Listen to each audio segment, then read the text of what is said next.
everyone! Welcome back to Monday Live with MJ and Mr. Hermes, your source of good news where we start our week in a brighter side. Last week, we gave you one of the benefits of staying home, which is learning the fastest possible way so that when we're ready to get back to business, we have something added in our resume or curriculum vitae. So I think it's about going back to our choices. Did you notice that this quarantine period doesn't just affect us physically, but also how we are healthy spiritually, mentally, our emotional being, and also financially? So I guess it's going back to our choices. So our activities that we choose to do this quarantine period would really be a crucial role in going back to normal business. So if we choose to watch TV most of the time, what happens is we will end up memorizing and learning other people's skills and depleting our skills, while other people use these times of increasing their ability to learn more in order to add in their credentials. Our competitors are working it while we don't. I believe that equation at this time is very important.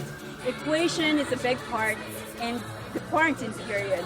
The way we equate ourselves when it comes to all factors of life, especially our moral values, our relationship, our talents, start instilling with our children good characters and values, where we teach them how to become calm, courageous, patient, and earn that confidence. And the likelihood of them ending up a remarkably successful philanthropist is higher.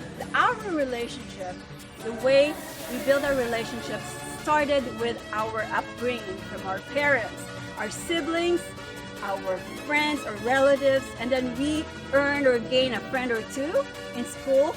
And what we do is we develop that friendship and turn it into loyalty, and we create a family of our own, and it will compound and it will create a lasting relationship like that of Tim McGraw and Faith Hill. With that emotional and mental structure in place, that frame is in place, turning our talents into skills will be highly possibly giving us the best results. Do you think Mark Zuckerberg had good childhood and have had good parenting? Most of his families were probably supporting him in developing his talents and ideas, and that is why at his early childhood he earned or won prizes in mathematics, astrology, and other excellent areas.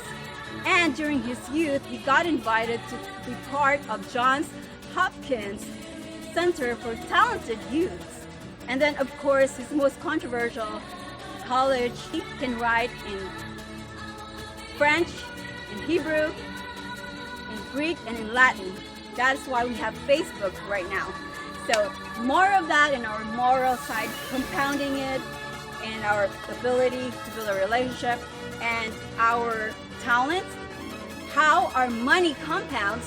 We'll hear from our wealth doc, who would be able to break it down into manageable learning way, understanding the simple mechanics of turning your one. Yes, guys, you just need to start with one. It could be $1, 1 peso, or however the currency is, and turn it into $1 million in 20 years, or however is your ability to double it in 20 times. Let's hear from Mr. Hermes.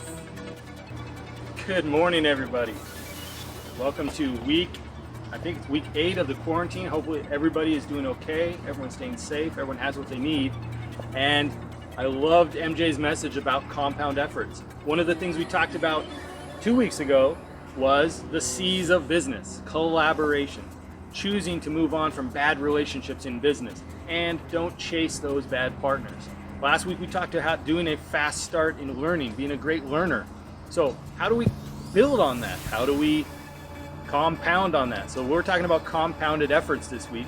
And one of the greatest things you can talk about is the compound efforts of money.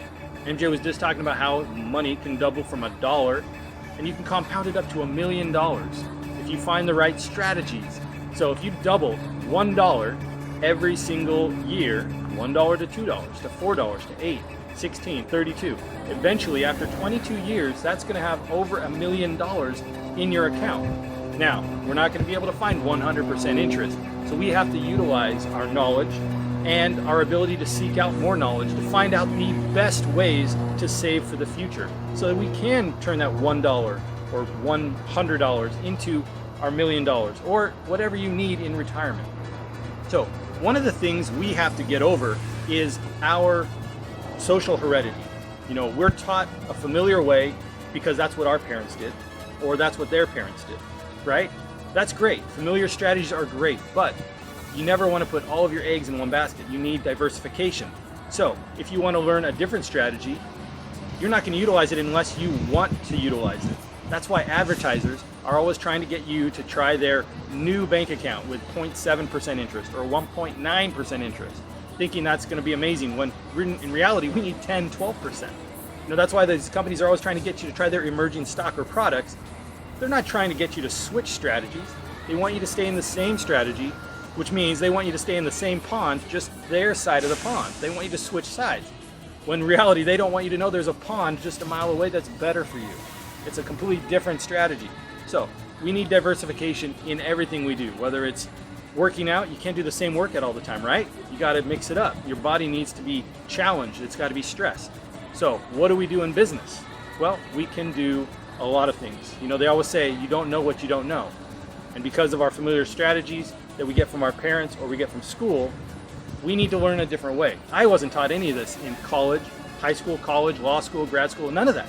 And I find it so important to get the message out that there are better ways.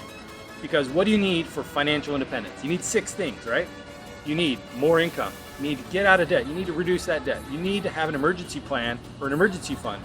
Right now, we can see that it's most important right now because most Americans, 70% of Americans didn't have $1,000 in their bank account before the pandemic started. So what's happening right now? They're utilizing the PPP loans. They're utilizing those stimulus checks because they need the money because they didn't save properly. You also need proper protection in your family.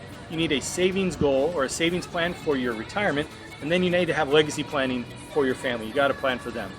So one of the most important things you can do right now is learn. You're sitting in front of your TV, maybe you're sitting in front of your computer watching YouTube, Udemy, whatever it is. The world is right at your fingertips. You just have to have the ability to put down some effort, some time, and then put it to use. Have a great day today. We're going to enjoy this wonderful sun and do a little bit of dancing. Thank you very much, guys, for subscribing in our YouTube. We crossed 100 subscribers last week when we put out our YouTube videos of Monday Live. Thank you so much. And if you notice, we'll be learning the same dance steps, compounding the same thing, the things that we learn in dances to build our physical growth. And